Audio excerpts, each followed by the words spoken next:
It's my pleasure to welcome you to our Innovations in Tobacco Control lecture series, supported by the Institute for Global Tobacco Control here at the Johns Hopkins Bloomberg School of Public Health. I'm Joanna Cohn. I'm the director of the Institute, and I am very pleased to be able to introduce to you today Dr. Michael Chaiton. So he's come from Toronto, where he is a scientist at the Ontario Tobacco Research Unit and an assistant professor in the Dalla Lana School of Public Health at the University of Toronto. And I know Michael quite well because I was fortunate to be his supervisor both for his master's and his doctoral degree. Dr. Chaiton studied epidemiology and now uses those tools to apply them to health policy issues related to tobacco control. So his interests specifically are looking at the impacts of tobacco control interventions on smoking cessation and other tobacco use behaviors. And he also has an interest in comorbidities related to tobacco use, including depression among kids. He just completed an early career research award from the Canadian Cancer Society Research Initiative. And he's been and is currently a scientific advisor to the Province of Ontario Ministry of Health, as well as he had been a member of the Scientific Advisory Committee of the Smoke-Free Ontario strategy that was convened by Public Health Ontario, which is sort of like a CDC for the province of Ontario. He teaches a course called Tobacco and Health from Cells to Society, and it's offered through webcast, I guess, for how many universities are involved this year? 5, so students from 5 universities log in and are part of the same class, and that's ongoing right now.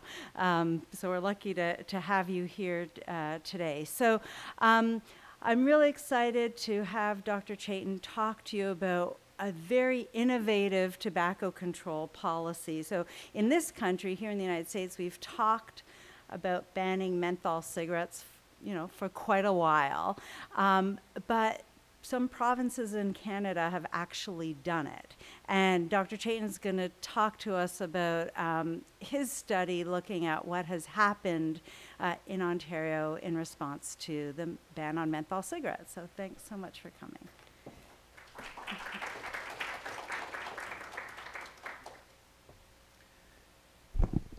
Thank you so much, Joanna. It's really wonderful to be here, and everyone was really disappointed when Joanna decided to come and join you here at Johns Hopkins, but we still like to make sure that she doesn't leave Ontario too much, and she was certainly involved in the most recent version of the Smoke-Free Ontario strategy, because again, we're not going to let her go. So.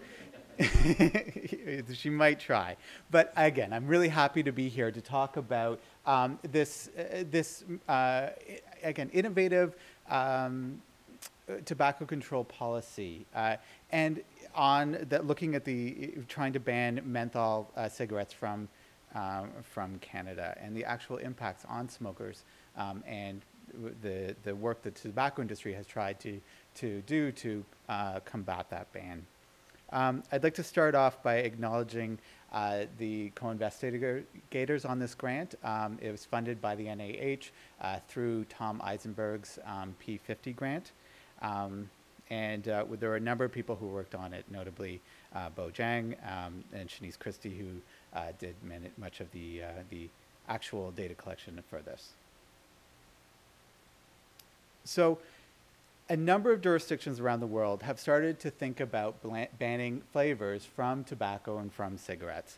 But there are a number of provinces in Canada that have been the first in the world to actually implement these complete bans. We've done a little work with Joanna and others looking at the effects of the implementation in the first provinces to actually implement these bans of Alberta and Nova Scotia and New Brunswick. But those bans were implemented very quickly. And so we didn't have much of a chance to actually look at what the changes were, both from a smoking behavior level and as well from looking at what the tobacco industry was doing.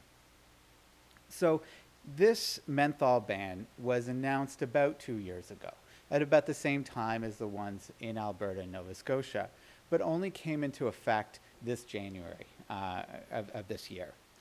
And that allowed us time to properly implement a cohort study to look at the effects of this ban before and after the implementation among current menthol smokers. To do that, we took a couple of different components. The first was a random digit dial survey of smokers in Ontario, where we did a simple random sample of the entire province and to identify smokers. And we did that from September to December. We were hoping to be able to identify all of our menthol smokers through that RDD as well, but we didn't, and we also, so then we combined an additional 700 menthol smokers from our existing smokers panel survey, which is an existing registry of smokers who had been previously involved in some way with some of the smoking cessation system, most of them through the Quit and Win contest that had been run by the Canadian Cancer Society. So the eligible participants for this study included all Ontario residents 16 and over who had smoked in the past 30 days. And the response rate for the RDD was 44%, assuming a consistent smoke rate as from other surveys. We also conducted a before and after pack purchase survey and to go along with the longitudinal component of this evaluation.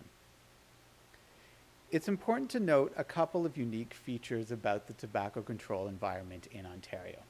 The first thing that's important to note is that Ontario currently, and has for a number of years, had a display ban. So when you go into a convenience store, this is a black and white picture, so it may not be the best, but you don't actually see any cigarettes. What you see is a blank wall, which are little cupboards with, little cupboards that cover the packages themselves.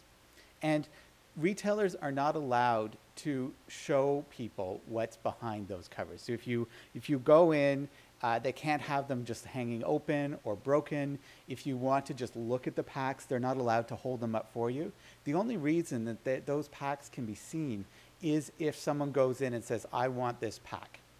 So that really changes the retail environment. It really changes the ability of a company. They can't see the packs. There's also no other forms of advertising, except for you can have one generic sign that says something like cigarettes, $8, or discounts, $6. But otherwise, there's no other indication of what products there have to sale, except for they're allowed a binder, but again, they're not allowed to have that out regularly for customers. So the environment here for new products is really unique. Another unique feature of Ontario, of Canada really, compared to the US, is the packs themselves. And so while we may not have the type of regulations in plain packaging as in Australia and others, there is limited space available on the packaging to advertise both the existence of different types of products and the potential for new products. So this is a previously menthol product that existed prior to the ban. And as you can see, there's only a portion that is available to say what the product actually is. And most of the space is taken up by the pack warning themselves. The third distinct criteria is in the menthol smokers in Ontario. So menthol smokers in the US are a relatively unique group. And in Canada, they are quite distinct from that population. So there are, the prevalence of menthol use is much lower than in the US and in many other countries. About 5% of cigarette sales are menthol.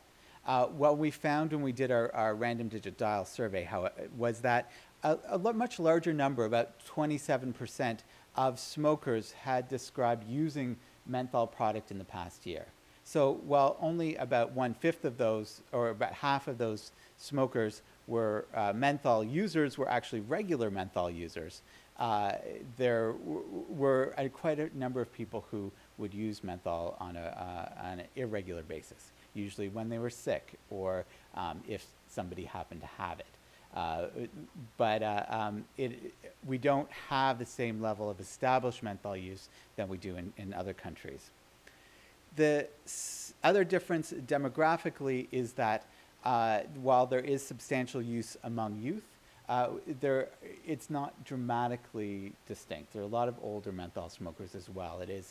There is a youth menthol smoker, I guess in terms of marketing, but there also, if you think of menthol smokers, many people think of like the older, much older perhaps, menthol user who has been smoking menthol for 30 or 40 years.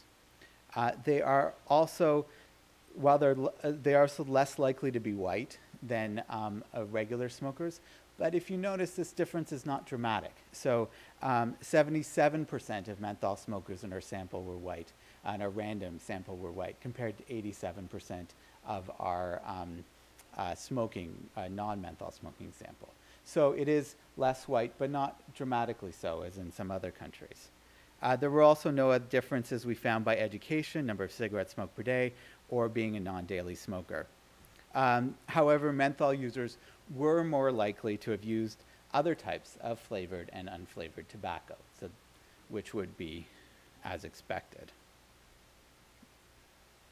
The final difference between Ontario and perhaps some other places is that this policy was proposed and implemented with almost no controversy, and which was very interesting to us. And it's something that we forget about when we come here to speak to places from from outside of Ontario and in Canada. But this had so little controversy associated that in fact the awareness of this policy was really low, even among menthol smokers. So only 40% of menthol users and 25% of non-menthol users, but smokers, had even heard of the law a couple of months before it was about to be implemented after this 2-year period. There was almost no mention. There's a few news articles, but nothing dramatic. There was no political debates. There were no nasty editorials.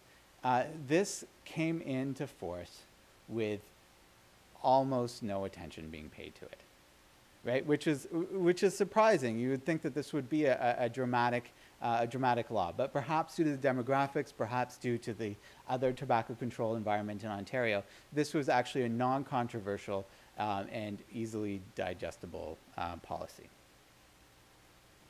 Support for the ban was modest, and this is among smokers, and so obviously it ranged. So everyday menthol users, only 16% of them supported this ban, compared to 40% of smokers who were not at all menthol smokers who supported the ban, but at a relatively modest level considering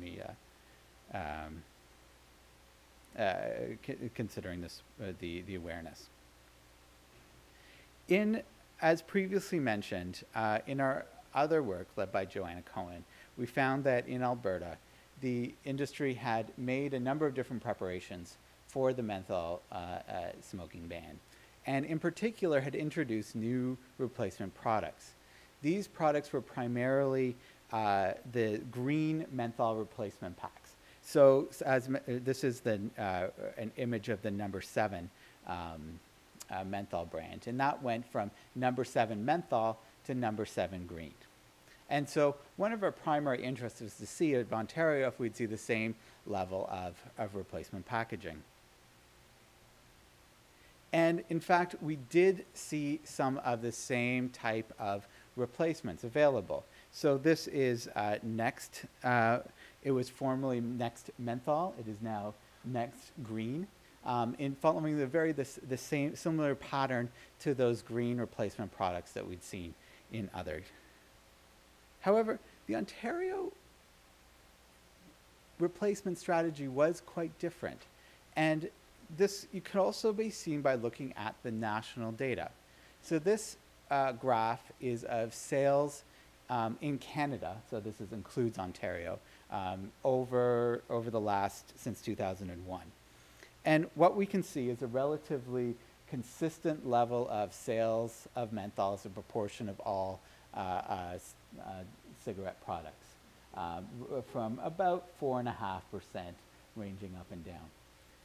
But we can see, if we look at 2016, this is the year before the menthol ban in Ontario, the year after the menthol ban in Nova Scotia, Alberta, and New Brunswick. We see a massive spike in sales of menthol products. And now in a situation where only 7 out of the 10 provinces are actually allowed to sell menthol products. So what happened? Well, one of the big things was the introduction of capsule cigarettes. And capsule menthol products are, if you're not aware of them, they are little balls, capsules, that are in the filter of a product. And if somebody wishes the flavor, they can snap the little bubble, much like you would do for like a bubble wrap packaging. There's the same sort of satisfying pump when you click them. And then you can get the menthol flavor. And in the US and other places, it was a number of years ago that this was a form of controversial, and particularly in terms of the Camel Crush cigarettes, which were mostly not menthol, and other flavors were involved in these capsule products. But those products were never introduced into Canada at that time. So at the point where they'd been banned in the States, they didn't exist in Canada. And they didn't exist after that point. And they didn't exist when the ban was implemented in Alberta or Nova Scotia. They were introduced into the Canadian market about the time of roughly a few months after the announcement of that the ban was going to be implemented. So they only brought them in after the announcement of the ban. These menthol products also had different labeling characteristics than we were used to seeing with menthol cigarettes. They were expanded the sort of the labeling features that were on the packs. They were talked about being smooth, or they talked about being fresh. And the capsules themselves said you have a choice between smooth and fresh, suggesting that these were characteristics that were in contrast to each other. We didn't see just green packs. We also saw blue packs. And in fact, on a couple of these cigarettes, we saw blue and green. So you could have there was a couple of capsule products where you had a blue capsule and a green capsule, and you could do one or the other or both. So suggesting that there's different types of menthol as well. And one of the big distinctions with these capsule products was this focus on choice. This language here of, as we can see from the pack here, boost your menthol taste, it's your choice. And this language about control, about power, most of these had a power button that they used to represent this capsule, suggested an element of choice and control over their cigarette product. So why capsules? Again, it's important to note that this is a segment that had not existed prior to the introduction of the marketing announcement of the ban. This was also brought out in an environment where it's really hard to introduce a new product. You can't see it on the shelves. You can't advertise it in most magazines or in stores or on billboards. You can't show it to people. You can't leave it out so people have to know about it in order to be able to ask. And yet it was introduced at a time where they knew they had a limited shelf life. It was heavily marketed to the extent that it was available. So companies, instead of choosing to promote their regular cigarette price and saying cigarettes, $8, they would say capsules, $8, which as the type of cigarette was the advertising that was allowed. And by the end of the study, a large majority of the brands of cigarettes had been converted, of menthol brands, had been converted to capsule products. So they took these menthol brands, converted them to capsule brands, and introduced new brands that had capsules on it. So why did they do this? What we first thought is that these capsules might have been a loophole. Some of the wording around the law in Ontario suggested that it wasn't so much the flavor that was banned, but the descriptor of the flavor that was banned. So we thought that they may be saying that it wasn't, because it was a capsule, it wasn't actually part of the cigarette itself. And if it's not advertised as a flavor or as menthol, it wouldn't be captured. And that turned out not to be true. After a few months, most menthol, including the capsule cigarettes, were removed from shelves in Ontario. A second hypothesis is that these were implemented to increase anger over the ban. Here was a new product that represented choice to the smoker, and that the ban was going to be taking that choice away from people, and meant to provide anger at the government and the policy. A third hypothesis is that it was to wean smokers off of the menthol. That instead of having a full menthol product, you then had a product where you could go off and on it as you wished, which may be a benefit for both people initiating smoking to be able to choose when or where they have menthol, but it may also have some benefits of changing their own behavior.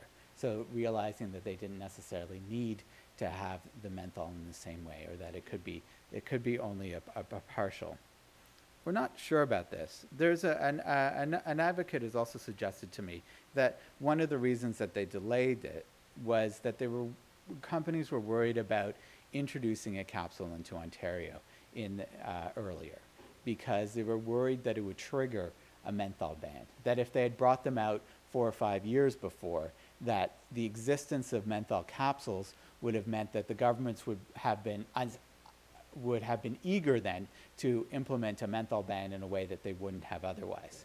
And once the menthol bans were in place, the companies were free to market these products. And certainly, as you can see by the sales, they were successfully made some money from these. But it wasn't just capsules in terms of the industry response. The other thing they did was a system of menthol replacement packages. And this system of menthol replacement went beyond the kind of green, changing the green menthol replacement that we saw in Alberta. These replacement packs were part of a more larger ecology and a system of replacements. So we could see some of these replacements being advertised on the packages themselves prior to the introduction of the law. So here it says, your new smooth-tasting non-menthol alternative on this Benson & Hedges brand called Unison, which was meant to replace some of the other Benson & Hedges menthol. And what we saw is that each major company, the 3 major companies that exist in Ontario, the British American Tobacco subsidiary, the Philip Morris subsidiary, and the Japan Tobacco subsidiary.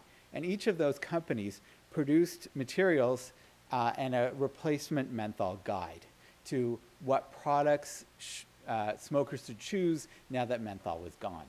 And the quality and the in-depthness varied a little bit by company, but at least 2 or 3 of the companies had quite glossy materials. These images on the screen are from a wheel that was available to retailers. And it's a big glossy wheel about this. And what you were meant to do is you select on the outside your previous menthol brand. And then you turn the wheel, and it gave you a match of which replacement brand you should pick given your previous choice. And this system was actually not very straightforward. It wasn't a one-to-one for you used to smoke next menthol, now you smoke next green. It was an intricate web of choices of different types of products with that narrowed down onto a smaller number of replacement packs than had been existed in previously. So these types of replacement brands included things like, so Vogue Pearl Vert, which was a menthol brand, became Vogue Pearl Rouge, which was a brand that actually previously existed prior to the introduction. So they're still within the Vogue family. It still maintained the odor reduction qualities of the Vogue cigarette in the same sort of similar lipstick pack, but just no longer contained menthol. A second type of replacement product was this is the new, entirely new brand. So the De Maurier Synchro, which was a capsule product and a relatively new capsule product, is replaced by De Maurier Distinct, which was, again, a relatively new product with a charcoal filter, which also had only come into the market on a relatively short basis. And they're sort of unique because they have a hollow filter. The last half of the filter is empty. And so I think it probably doesn't provide the same sort of staining. It may have different smoking characteristics as well. The companies were all also happy to recommend a wider range of replacement packs. For instance, this is the British American tobacco replacement strategy.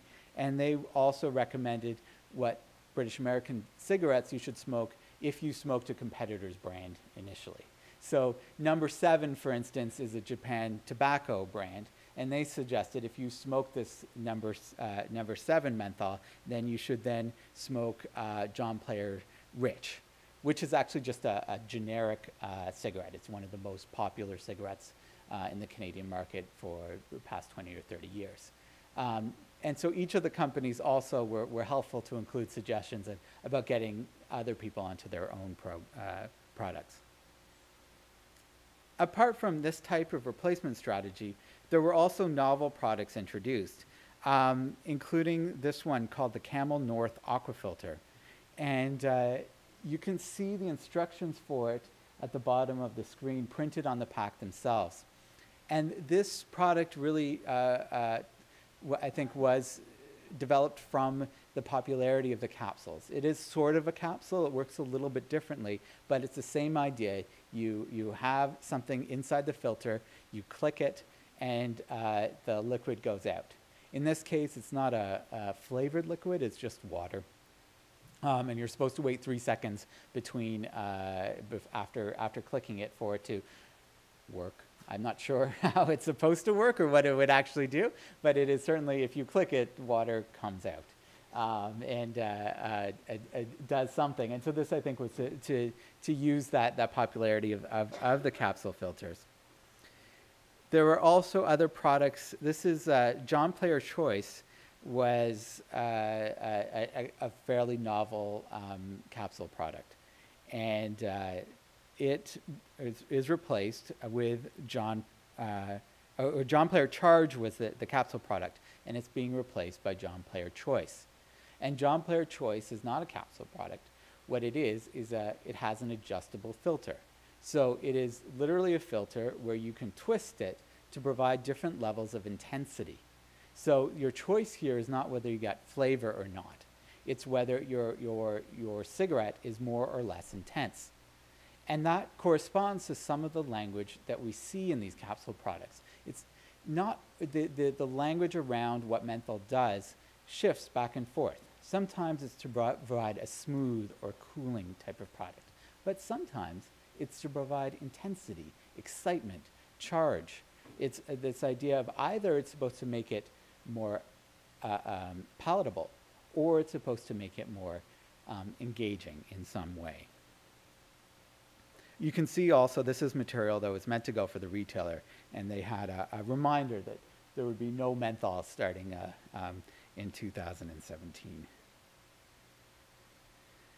And here again on the package itself, which for the John Player Choice, it says, with a filter to choose your taste intensity, it's your choice. And this is presented directly on the pack itself, along with the instructions about how to actually twist the filter. It's a bit actually tricky to do in practice, but there are certainly instructions available. So this suggests that this replacement scheme are different clusters of menthol users in this market. That some menthol may be used for masking flavors, some may be smoking for soothing. Others may be using menthol to increase their intensity, perhaps need a stronger cigarette than they would otherwise have had. There's also suggestion that some people were looking for a cigarette that had elements of social awareness, the low odor type of cigarette, or a cigarette that would necessarily make your breath smells bad, for instance.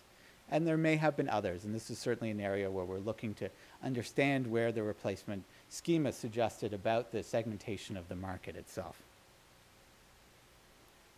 So beyond the packs then, I'm going to turn now to our pre-post study, looking at changes in actual smoking behavior before and after the ban. And what we found is that shortly after the ban, and we conducted this in February, starting in February, so just as 1 month after the ban was put into place, that 34% had smoked some sort of menthol post that ban. Most of these, of those who had only smoked menthol occasionally, 23% had smoked menthol. And of those who were more regular smokers, nearly 60% of those had done. Not everyone had actually tried to obtain menthol. Some of them just had them from before. And of those, only about 25% had tried to obtain menthol. And only 13% at this point in time had been unsuccessful at obtaining. This is also an indication of relatively how quick this evaluation was to the implementation of the law, as our pack purchase study, only done 3 months after the implementation, we didn't find any indication that retailers were selling tobacco themselves. The method of obtaining this menthol tobacco varied. Very little came from either online sources or from duty-free or other countries or other provinces. So Ontario is very close with the province of Quebec, where menthol was available for a portion of the period of the year. It is also easily accessible to the U.S., and so people can do and do cross-border shopping. But very few people got their menthol that way. 10% received menthol from a friend, 34% from a store, which suggests that that will have changed next time we go back to them, and 36% bought their tobacco from a First Nations source.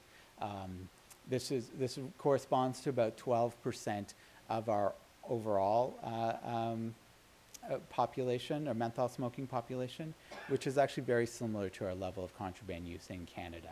There are contraband or First Nations sources of tobacco are very common in Ontario. It's very easily accessible, and which is really another distinction of the Ontario situation. But notably, the contraband level hadn't changed very much from before and after the survey.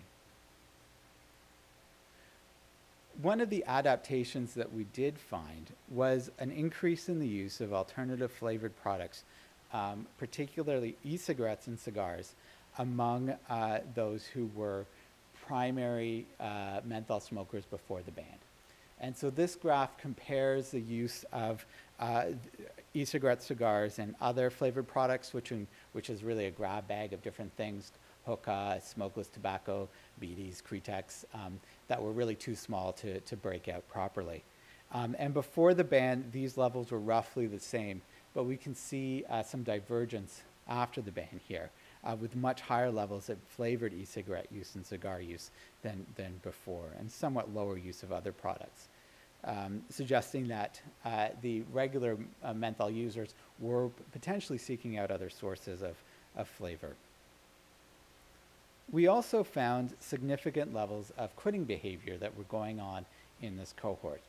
Again, this period of observation was over January 1st. So this included the kind of quitting behavior that we might normally see going into New Year's resolutions. And we found that 15% were abstinent at this 1 month post-ban, which was higher than we expected, and that 40% had made a quit attempt since the ban had been put into place. Those levels, however, were not different between those who were occasional menthol smokers and those who were primary menthol smokers. And we would expect, if the mechanism of effect of this ban on quitting behavior had been to physically reduce the availability of menthol, making people not quit, we would have seen a difference. However, what we did find is that of those quit attempts, the people who were primary menthol smokers were much more likely to attribute at least some portion of their quit attempt to the implementation of the ban itself. So while we didn't see difference in levels, it may have been that those non-menthol smokers had been more likely to quit in the first place, or less common menthol smokers have been more likely to quit in the first place. We did see that there was an attribution of the ban on their quitting behavior. We also took a look brief at their perceptions of these replacement cigarettes. There were a small number of people who said they had tried these replacement brands, and we asked them what they thought about them, just qualitatively. And the answers were overwhelmingly that they were negative, that they were really disappointed by these replacement brands. As I said by the comments here, they were gross, did not taste any flavor. I want my menthol. These were, and then some various comments about the differences between the cigarettes. Some people thought that they were not strong enough, and while others thought they seemed too powerful. So people were disappointed by the way that they were, that they found their replacement, both in terms of flavor and in terms of strength intensity of the brands. There was one person who thought they were good, but that was not the general reaction. Other responses here that we observed in our sample was the adding of mint or menthol flavor manually to menthol cigarettes, or to non-menthol cigarettes. Menthol is something that is not an ingredient in the way we traditionally think of it usually. In Canada at least, and probably in other places, the menthol is actually added to the foil, not to the cigarette itself. So that's how flavor gets into, the menthol flavor gets into the cigarette, is through the absorption of it into the tobacco. So these products, like these ITSA flavors here, do the same sort of thing, but do it aftermarket. So you can buy your menthol or other types of flavorings, and there's a wide range here of fruit and mint flavors, and you can add that flavor separately.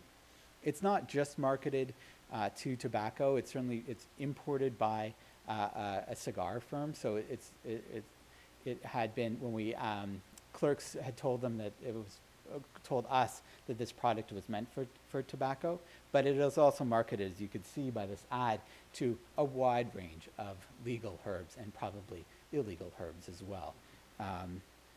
We also did see that a number of people said that one of their ways of dealing with the menthol ban was to switch to marijuana products. So there weren't a large number of people who did this, but there were a few people who said that that was their reaction.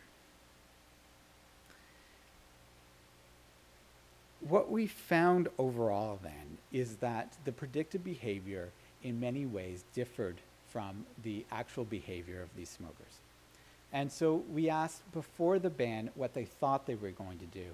We measured here what they did in the short term, and then we asked them what they thought they were going to do in the long term, what their long-term reaction with the ban, now that it was actually in place.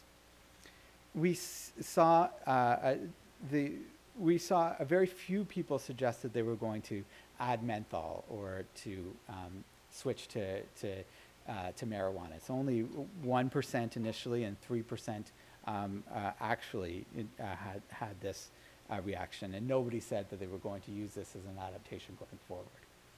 We saw the use of contraband menthol, the predicted level, the actual level, and the future level to be roughly the same. That if the concern about a menthol ban is that people would flock to contraband sources, we didn't see any evidence of that. This doesn't seem to be something that people will go seek out had they not already been seeking it out already.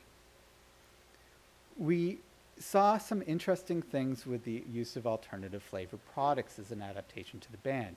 So before the ban, 10% said that they were going to use flavored e-cigarettes instead. And after the ban, that number dropped. So only 5% of people said they were going to use e-cigarettes as a substitute for their menthol. But we saw that a large number of people, 34%, had actually used some sort of flavored product during this time. Now, they may not have attributed this flavor use to a substitution effect. It may just have been many of these people were just using flavored tobacco generally, but a large number of people were. And there was some suggestion from the other data that some of this use was due to substitution effect. Notably, however, we saw an increase in the percent who said they would quit because of the ban. So before the ban, only 10% of people said that the ban would make them quit. We saw that 40% of people had actually tried to quit during the ban, and then 20% said that they were going to that the ban was going to continue them being quit or to encourage them to make another quit attempt in the future. So the predicted behavior of quitting because of the ban was actually higher in the real world.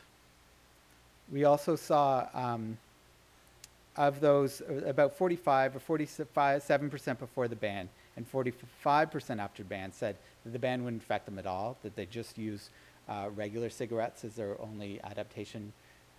And that may or may not be true, but what we did see is that that only 24% of them only went to use regular cigarettes, and that 75% of people did something, whether it to be quit attempt or using an alternative flavored tobacco or some other way of dealing with the ban, that they may or may not have attributed that behavior to the ban directly itself. So overall then, the menthol ban was implemented in Ontario with minimal political controversy. The industry response suggests that there's a heterogeneity of menthol users and menthol products out on the market. The early responses of smokers to the ban were to primarily try quitting and try alternatives. But it appears that these alternatives are not satisfying as a direct replacement for the menthol products. Well, however, for both of these, we'll be tracking their long-term behavior to see what the changes in the level of quit attempts over time when we go back to them next January, both in terms of quitting behavior and their use of alternative flavored products. So thank you very much for your attention, and if you have any questions.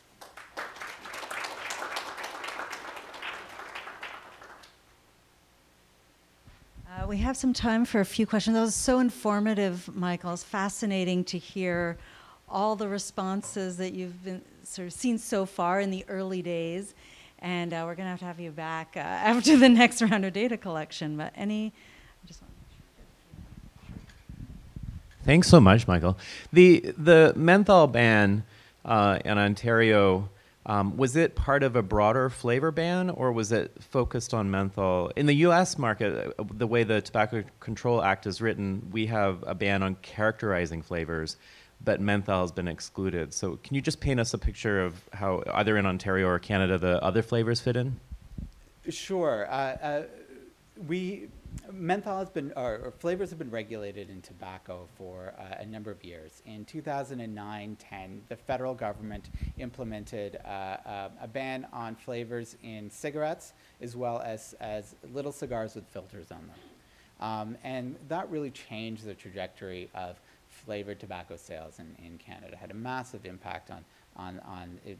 Flavored cigarettes and flavored tobacco was exploding in Canada, and that regulation affected most of the change. The menthol regulation here in Ontario was part of another bill aimed at closing some of those loopholes in that 9-10 regulation. And so it focused on and it immediately implemented regulations that banned more flavors from cigars, specifically anything but alcohol flavors were not allowed now in cigars under 6 grams.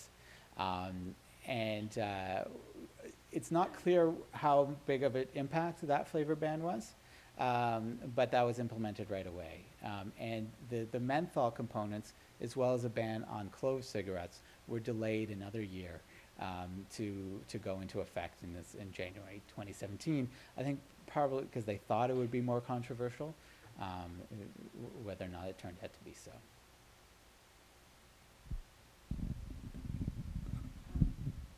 While we're waiting, maybe I'll just ask another question. So you were able to show us what happened at the retail level, what products were on the market, and I guess this survey data, you showed us sort of behaviors and some reactions to the alternatives. Was there also qualitative data collection? Or I think one of your colleagues has done some concept mapping as well. Do you want to just tell us a little bit about that? Sure. Eric Sohl at the Virginia Commonwealth University has did some work with a subsample of this population to ask them about their attitudes towards this ban and characterizing the different reactions from their perspective. And I think hopefully that work has just been submitted, and I think some of it is really interesting. Some of the primary reactions were not about their individual behavior themselves, but they're characterizing the success or failure of the ban overall, of the idea that it's just not going to work. It doesn't work for people. May or may not have an effect on me, but it's not going to work for other people. There were the part of that one that I also found interesting was that there was a strong emotional component for a number of people. That there was for those regular menthol smokers who said things like, "Oh, I miss my menthol," or "I am that sad that the menthol was gone." They were they were not unhappy with the ban. They adapted mostly. Most people were not angry about it. So it was this very Canadian sort of minimal response, I think, is probably the it's like, oh bother. And so and so we characterize their responses in a number of different categories, I think, including this subset who had this response along with a variety of others.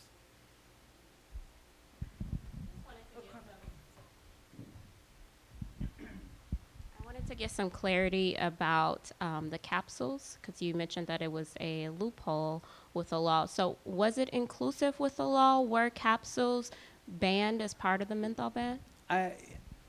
So that was the way that we were wondering about it. So the Ontario ban, the language in the ban is similar to characterizing flavors, but it's really about the promotion of flavors. And so which I think was implemented in order that a retailer, for instance, can say, "Oh, this brand has really good flavors." If you said that, that's also not allowed, right? That's part of the law that's banned. But it was written in such a way that they, particularly with the other flavored tobacco, wasn't so much the ingredients, but the way that they were presented. However, the tobacco companies themselves were very clear that in terms of their implementation of it, they did not include any menthol in their cigarette products. There may be some, we're not sure if that extends to all tobacco products, however. And the thing that we'll be looking for closely is the province of Quebec banned the additives themselves. And from all products, including smokeless and cigars of any size. And for smokeless products in particular, I think rely on many of these additives and flavor products, including perhaps a menthol effect that you can tell that when you open a smokeless product, it smells, and some of it smells minty. And that may still have other products involved. We know that nearly all smokeless products prior to the ban had menthol in it. It's something that it's like basically a requirement for the product itself. So the capsules are still on the market and can be sold. They No, cannot. they are not. Again, at least they haven't fought it that way. The intent was not to have them on the market, and that seems to be what they're following. It would be I think it's potentially would have a case, but that loophole would get closed. And there will be a federal government ban on menthol that's about to come out as well that will cover the entire country, and that will ban for cigarettes, not for smokeless, but for cigarettes, that actually addresses the a list of ingredients, not every possible combination, but a particular list of menthol chemicals that would not be allowed in cigarettes. So that loophole would have been closed anyways.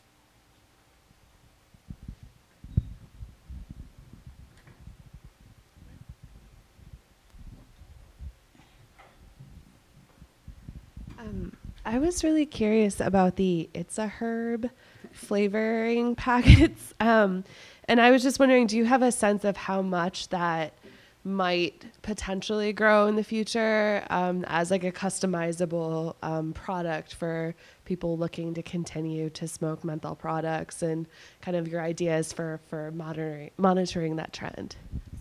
It's a really interesting component of it. We were sort of initially worried about it, and then we didn't see any in our first round of visits to the stores. We just didn't see them on the shelves. I mean, they'd been around. These kinds of flavoring cards have existed for a long time. They usually get really dusty in the back of convenience stores, but later in the year, and actually we have heard more from the tobacco enforcement agents in Ontario, and we found that in particular ITSA, which is now being started to be promoted more heavily, and was now out on the counter for a while, and that some clerks were encouraging the use, sort of like handing them out together. You see this with some other flavored, for instance, the flavored or hookah flavoring is banned from hookah tobacco, from shisha. But if you go to the store, some of the brands, they won't let you just buy the shisha. It's like a 2-for-1 that comes with a flavor liquid. So you get your tub of shisha tobacco, and you get a tub of like revolting flavored that you mix in together yourself. So they're there, and they certainly have the potential to expand the range of options. And they're difficult regulatory-wise because they aren't tobacco. They could have other purposes. We just know because they are sold together.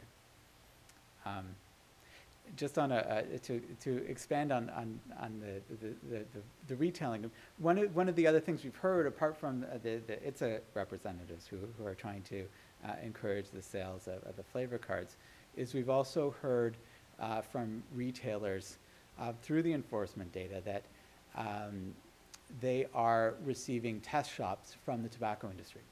So the tobacco industry is going from store to store, purchasing, trying to attempt to purchase menthol tobacco. And the correct response from the clerk is to offer them the appropriate replacement pack. And if the clerk offers the correct appropriate replacement pack, they are awarded like a gift card or an entry into a contest. So it's very much focused on encouraging this replacement pack system. Again, however successfully it works out. Wow, well, that's just, it's a fascinating story to me, and you've done such a great job detailing in a very clear and objective way what's happened so far in Ontario, and I think we can learn a lot from it, and again, it'll be interesting to see how the market continues to change and how smokers continue to react. So thank you so much for sharing this with us, Michael. Thanks a lot.